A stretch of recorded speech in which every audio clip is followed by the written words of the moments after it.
Hi Year 5, welcome to this week's science lesson, which is all about planets. For this lesson you'll need an exercise book and a pen or a pencil and a ruler. If you need to pause the video now to get your equipment sorted, you can do that now. In today's lesson we're going to be thinking like a scientist and looking at how we can develop our own scientific inquiry skills to ask questions about space. So to start the lesson today, what I would like you to do is, in a moment I'd like to pause the video and follow the link below to watch a short clip about the solar system.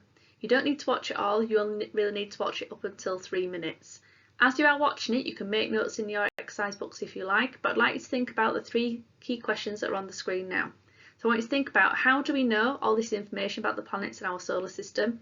Who investigates or studies this type of science, so space science? And what might they have to do to find out the information? The video gives you lots of information about the solar system and the different planets, but in order to get that information, what will the scientists need to do? So from that video you'll have seen lots of information about the solar system and the planets. Now it's down to the hard work of lots of different scientists that we are able to know all this information. So what do you think makes a great scientist? Do you know of any scientists? Do you know of any space scientists? One space scientist in particular that I like to follow is someone called Brian Cox, and he is a scientist known as a physicist. Now his speciality, or the thing that he really works on in particular, is particle physics, and over the time that he's been a scientist he's written over 950 different pieces of work related to space science. And there's a little picture of Brian Cox, you might recognise him now. Now for a scientist, they always have big ideas and it's all about finding proof. So they do lots of investigations, lots of experiments, but they always feel the need to find proof so they can show people exactly how they know something has happened, or how they know something is there, or what something is like. They like to carry out detailed observations and carry out lots of experiments. These may be over several months, years, decades, so it's quite a long task for them and something that they have to persevere with and be determined to see through to the very end. So the aim of our lesson today is to deepen our knowledge of scientific inquiry skills, and over the next few weeks we're going to be focusing on these 3 themes in particular, looking at the solar system, night and day, and the lunar month. So for activity 1 we're going to be working with something called inquiry circles, and you can see on the slide in front of you there is an example of one there. In the centre of the circle it's got the number 1, going up towards the outer of the circle number 2 and number 3. Now in the middle of the circle, in where it says number 1, we're going to write a statement, and in a moment I'm going to show you some statements that we're going to be using. In the inner part of the circle, number 2, you're going to write any facts that you already know, or any information or any opinions that you have about the statement that you're going to put in circle number 1. Then for number 3, on the outer of the circle, you're going to write any further questions that you may have about the statement. So these are the statements that you are going to be using for your inquiry circles task. I'm going to read through them starting from the top of the page. So we have: the Earth and planets move around the Sun. The Earth's moon appears to change shape throughout the month. The Earth spins on its axes. The Sun is at the centre of our solar system. Stars don't move around the Earth. Day and night are the result of the Earth spinning on its axes. There are 8 planets in our solar system, each with unique features. The stars in the night sky are still there during the day. All of the planets in our solar system have their own distinct characteristics, and the Sun is not a planet. Now what you're going to do is use your inquiry circle, and you're going to choose a minimum of 5 statements to use in your inquiry circle. Now that doesn't mean put all 5 statements in one circle, you'll need to draw 5 separate circles, and in a moment I'm going to show you an example of how that might look. You're then going to research your statement to help with the information that you need to put in your inquiry circle. So for activity 1, your inquiry circle may look like this. Now I've just drawn around 2 circles of different sizes that I could find in my house just to make the inquiry circle. You can put numbers 1, 2, 3 in them if you want, or you can leave those off. As you can see in the clip here, you can see that I'm putting my statement in the middle from the list. So the statement that I chose from the list is: the Sun is not a planet. Then I started to write on things that I already know about the Sun. So I know that it's hot. I know that the centre is called the core.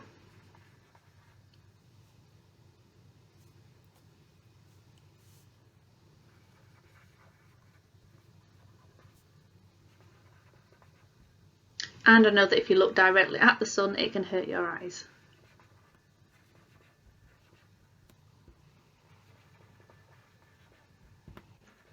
Then I had to go and start researching other information about the sun. And you'll notice in a moment that I started to write that in black pen, but actually I then changed my mind and started to do it in a different colour so that it stood out in my inquiry circle, so that I know that all the statements there that I've written in black, they're the things that I already know, and then when I change to a different colour, I know those are the statements that I've had to go and research myself. So my research facts were that it's the only star in the solar system,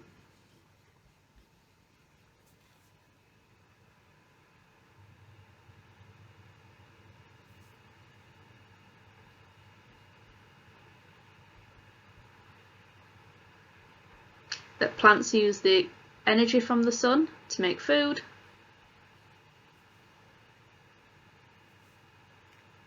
now in my circle you see I can't really add any more. In yours you might make them bigger or smaller, you'll be able to research more and add more in your circles. I've just done this as an example to show you how to get started.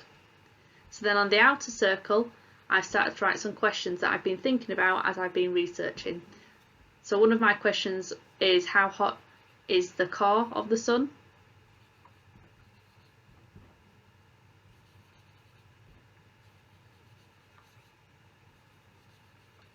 My next question was, why is it the only star in the solar system?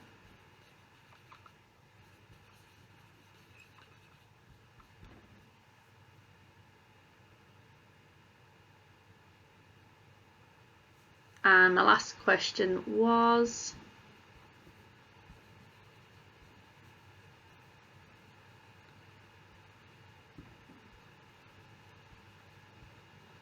how long can appliances run on solar energy? Obviously you can add more questions if you like, but I just put 3 in to sort of give you an idea of how to start your activity and how to complete it. If you notice, I've used 3 different colours, so I've used put my statement in the middle, and then in the second part of the inquiry circle where it's my known facts and then the researched information, my known facts I chose to do in black, and then I switched to a different colour, so the red, to show that the researched information, and then when I did the questions I changed to a different colour again. You can do it like that if you want, or you can do it all in one colour. It's up to you, however you want to present it, however you want to make it look. So then at the end of that I then want you to answer the statement, so whether you think it's true or false. So I've put, as you can see underneath there, I think this statement is false because from my research I found out that it is the only star in the solar system and it's not a planet. Okay, so you need to decide whether your statement is true or false from the research that you have completed. Now I would like you to choose a minimum of 3 statements from the list to do 3 different inquiry circles, just like I've shown you in the clip there. So you might want to pause the video now, complete activity 1 before you move on to the next activity. Well done on completing your first activity, and now we're going to move on to looking a little bit at some more deeper inquiry questions. So you've looked at statements, you've looked at researching statements and then using your thinking skills to explain whether you think a statement is true or false using information that you have researched. So now we're going to look at choosing a scientific question for you to research and present. So here are some examples of questions. You can think of your own, however I've given you some for you to be able to use if you really like these and think, oh, I'd like to research these and present these questions in particular. So I've got, how do we know there are 8 planets in our solar system and what they are like? How can we demonstrate that the Earth and planets orbit the Sun? What evidence can we find that Earth spins? So evidence means what information is out there that actually proves that the Earth spins. How do we know that Earth and planets are spherical? So spherical means a sphere shape. How do we know that it is different times of day and night across the Earth at one moment? And what tells us that the Moon travels around the Earth approximately every 4 weeks? So once you have chosen one of the scientific questions, or if you've thought of one of your own that you'd like to research, you need to think about how you're going to present your work. Now on the slide here are some examples of how you could present the answer to your question or the research to your question or any information about your question that you have chosen. So you could create a model, You could create diagrams, you could analyse photos. That means you could take a photo that links to your question and you could talk about it or label it to show evidence or to show the information that you're trying to explain. You could collect and analyse data. Again, by researching that, you might find some statistics that you want to talk about to act as evidence for your question. You might want to explore or investigate. There might be some certain scientific investigations that you might be able to research and carry out a small scientific investigation to explore your question in more detail. You might want to create a real life model, or you might want to create a video presentation. So for activity 2, once you have chosen your question that you would like to research and present, I suggest you write it in your exercise book. Go off and research as much as you can about your chosen question. As you can see on the slide in front of you, I have started my research. That isn't it. That's just an idea of how you could present it to get you started. You can present it any way you want for your notes, really, however you find it easiest to read. So I've found lots of information all about how do we know that the Earth and planets are spherical. From that then you can then think about how you're going to present your work in an interesting way. Don't forget, you can be as creative as you like. If you're struggling for ideas, go back to the previous slide. It's got lots of ideas about how you can present your work with models, diagrams, photographs, videos, posters. It's entirely up to you. So to finish today's lesson, I have left you with a little challenge that links to space. What I'd like you to do is follow the link below and listen to some music examples from a piece of music called The Planet Suite by the musician Holst. I'd like you to listen to a few of the examples. You can see there on the screen there's a list of the different planets and at the side a little title that goes with it. I'd like you to write down in your exercise books any of the instruments that you can hear that have been used in each of the examples that you choose to listen to, and what effect does it create for the listener. So what image does it give you in your mind? How are the planets presented musically? Are they all the same or are they different? How are they different? What makes it different? I look forward to seeing all your activities and your challenge activity posted on Seesaw, and then I'll be able to comment on it from there. Great job today, guys. Look forward to seeing you again next week. Bye.